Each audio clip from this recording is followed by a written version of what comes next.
got a lot of history, and those sails, I think, reflect a lot.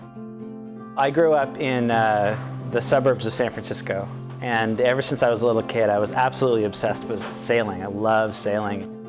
You can't see it in this photo, but this is the gas dock where I worked. One day, this guy approaches me on the gas dock, and he says, "I'm moving to Southern California. I need to sell my boat. I'll sell it to you for $1,500. And I didn't have $1,500. I didn't have 50 cents. So I went to my boss, very nice man, a very influential person in my life, and I said, "Tom, this guy wants to sell his boat. Will you loan me $1,500? And he said, "Well, go home and ask your mom whether you can buy the boat.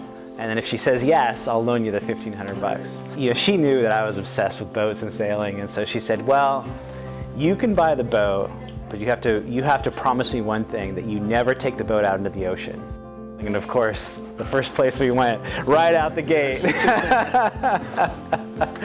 And you know, we spent most of the high school years sailing around the bay. Many crazy adventures.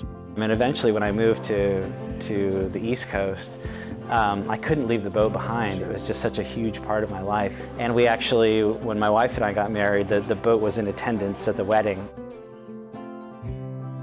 You know, the sails are, well, probably all of the vintage sails in here. You know, they reflect races that have been won or lost. They're family vacations and narrow escapes and waking up on the inside on a sandbar. Every little scratch on that sail means something. Every little smudge, every little rust mark, you know, signifies something really significant. And hopefully all the other bags that you make out of those sails, people will understand that, you know, these sails really meant a lot to people. They were really the heart and soul of the boat itself.